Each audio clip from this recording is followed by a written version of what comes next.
Pinaalalahanan ni Pangulong Ferdinand R. Marcos Jr. ang mga nanalo sa barangay at SK elections na maging tapat sa lahat ng oras. Kasabay nito ay nagpasalamat ang Pangulo sa lahat ng mga tumulong para sa pagdaraos ng matagumpay na BSKE. Yan ang ulat ni Kenneth Pasyente. Matapos ang barangay at SK elections, nagpahatid ng pagbati si Pangulong Ferdinand R. Marcos Jr. sa mga nanalong kandidato.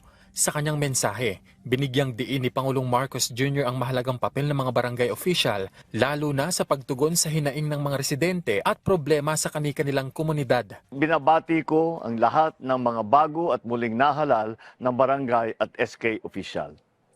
Napakahalaga po ng inyong papel sa ating lipunan. Isang panibagong pagkakataon na naman po ito upang makapagserbisyo sa mga Pilipino at sa ating bayan ng buong puso at higit pa sa abot ng ating makakaya.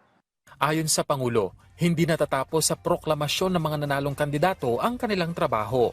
Sa halip ay simula pa lang ito ng mas maraming hamon at responsibilidad.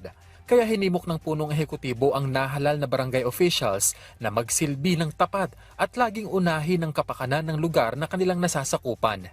Maging tapat po tayo sa lahat ng oras. Lagi po nating unahin ang kapakanan ng sambayanan, sapagkat sila po ang dahilan kung bakit nais nating magsilbi sa bayan.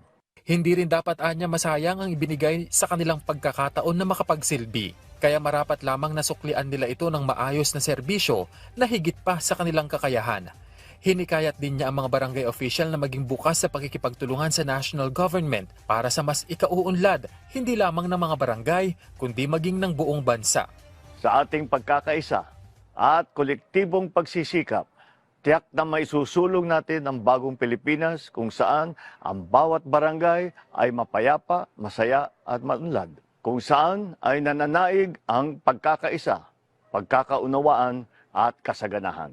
At kung saan ang bawat mamamayan ay taas noo bilang mga Pilipino.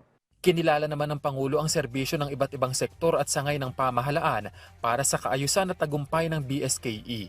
Nauna nang sinabi ng Commission on Elections na pangkalahatang naging maayos ang BSKE 2023 at inaasahan ng 70 hanggang 75% na voter turnout na mas mataas kumpara noong 2018. Kenneth Pasyente, para sa Bayan.